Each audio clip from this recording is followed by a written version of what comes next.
Bonjour à tous, bienvenue dans cette dernière vidéo. Nous allons aborder aujourd'hui un sujet clé pour réussir dans le slow tourisme, le travail en réseau. Que ce soit pour structurer ou promouvoir son offre, comme le disent si bien nos amis belges, l'union fait la force. Et ce dicton est encore plus vrai pour nous. Les besoins et les pratiques de nos slow touristes mettent en effet en relation des offres de services de toute nature.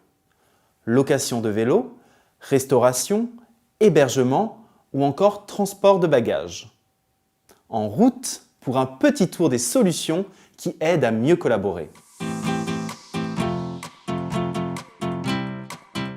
Pour booster votre chiffre d'affaires et vous faire connaître, plusieurs possibilités s'offrent à vous. Contactez votre comité régional de tourisme, votre comité départemental du tourisme et votre office de tourisme. Ils vous apporteront leur aide pour penser, structurer et promouvoir vos offres touristiques. Sans oublier bien sûr les parcs naturels. Qu'ils soient nationaux ou régionaux, les parcs sont très impliqués dans le développement du slow tourisme via des chartes spécifiques.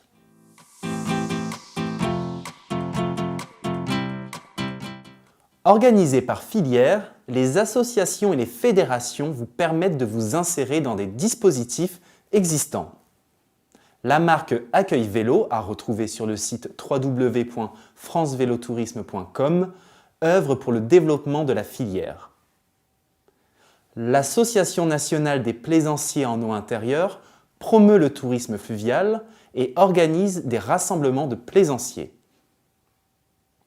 Au-delà de l'entretien des sentiers, la Fédération française de randonnée pédestre met en place de nombreuses opérations de promotion de cette activité. Mais intéressez-vous aussi aux opérateurs privés, en particulier les tours opérateurs spécialisés et agences réceptives qui assemblent les différentes composantes d'un produit touristique sous toute forme de séjour.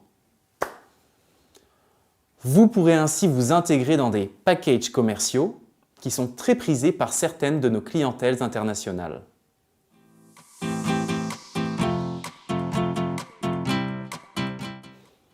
Il est aujourd'hui nécessaire de consolider les destinations et marques existantes et d'en faire émerger de nouvelles, structurées et à forte visibilité internationale. C'est l'objectif des contrats de destination mis en place avec l'appui technique et financier de l'État et de Atout France. Un contrat de destination est un outil concret pour agir ensemble et atteindre un objectif commun de développement. Structuré autour d'une marque à notoriété internationale, il s'appuie sur une stratégie partagée et coordonnée et un plan d'action mutualisé qui réunit les acteurs clés d'une destination. Certains de ces contrats contiennent des volets liés à l'itinérance douce, comme le massif des Vosges ou Voyage dans les Alpes.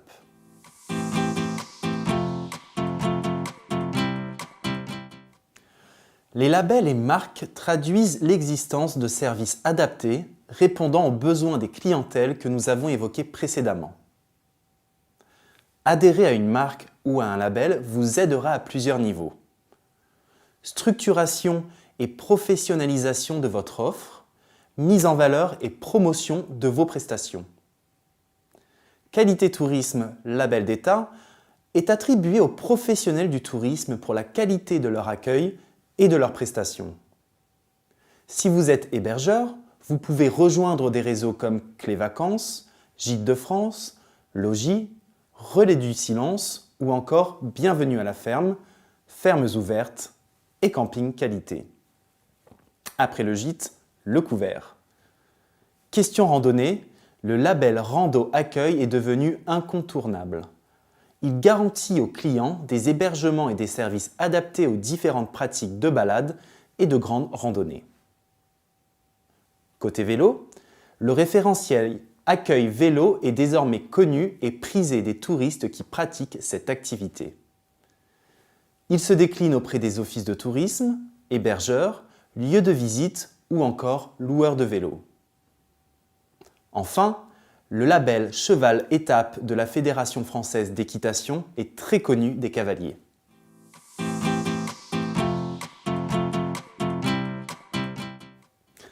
Atout France, dont le rôle vise à promouvoir la destination France à l'international, peut vous être très utile grâce à son cluster tourisme de pleine nature.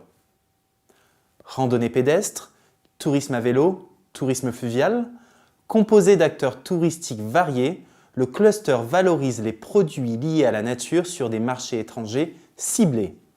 Ces actions marketing se déclinent tant auprès du grand public que de la presse et des tours opérateurs via des éductours. Le cluster est également une instance d'échange et d'intelligence économique via des travaux liés au développement de l'offre ou à la connaissance des clientèles. La France dispose d'avantages comparatifs exceptionnels pouvant en faire une référence en matière d'écotourisme et de slow-tourisme. C'est pourquoi le ministère de l'Europe et des Affaires étrangères a mis en place un pôle d'excellence écotourisme ainsi qu'une feuille de route dédiée afin de mieux exploiter ce segment de marché.